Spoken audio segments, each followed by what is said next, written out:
एक अनोखा और रहस्यमयी किस्सा जो आपको हैरान कर देगा।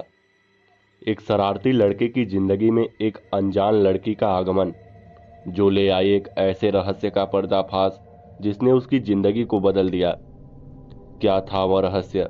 कौन थी वह लड़की? और क्या हुआ जब उसने उसे छोड़ दिया? जानने के लिए देखें पूरा वीडियो और खोजें इस रहस्यमय किस्से के पीछे की सच्चाई। हमारे पड़ोस में एक लड़के के दोस्तों का ग्रुप था। उनके ग्रुप के एक लड़के का किस्सा आज आपको सुनाने जा रहा हूं। उनके ग्रुप में एक लड़का था, अनूप, जो बहुत ही शरारती था। वो हर समय कोई ना कोई उल्टी सीधी हरकतें करता रहता, पर उसको अपने दोस्तों, सहपाठियों और भाई बहनों का बड़ा सपोर्ट रहता था। इसलिए वो किसी भी चीज को गंभीरता से नहीं लेता था। समय के साथ उसकी शरारतें भी बढ़ती रही, पर ये सभी हरकतें अभी तक दोस्तों, सहपाठियों और भाई बहनों के कारण नियंत्रण में थी। समय बीतने लगा और अब उसके हाई एजुकेशन का समय आ गया, तो उसने एक अच्छे कॉलेज के लिए प्रवेश परीक्षाएं देना शुरू कर दिया। फिर उसे मन चाहा तो नहीं, पर उसके सुविधा के अनुसार कॉलेज मिल गया जहां वो पढ़ने के लिए गया। वहां से उसको कॉलेज में आधे घंटे का सफर तय करना पड़ता था, क्योंकि सभी कॉलेज शहर से बाहर के क्षेत्र में ही स्थापित होते हैं।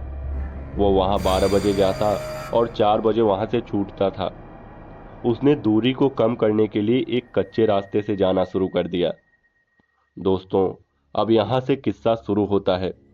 उस रास्ते पर अक्सर लोग किसी न किसी शव को जलाने के लिए ले जाते थे, और उधर काफी कचरा शहर का भी डाला जाता था।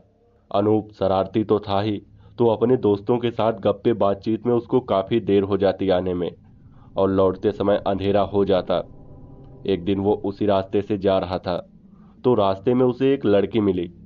जब उस लड़की ने उसे कहा कि तुम मुझे कुछ दूरी पर छोड़ दोगे क्या, तो अनूप इसे किस्मत का तोहफा समझते हुए तुरंत तैयार हो गया।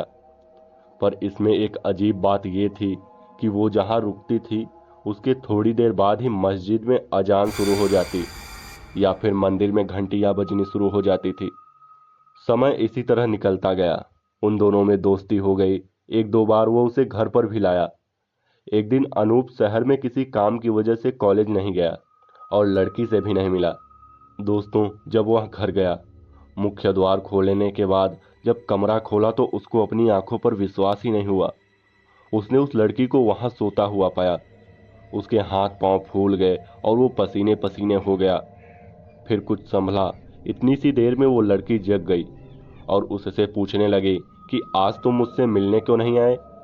उसने स्थिति को भांपकर बहाना कर लिया और अनजान बने रहकर उसे ऐसा महसूस कराया कि जैसे वो कुछ समझा ही नहीं, और सामान्य बातें करने लगा।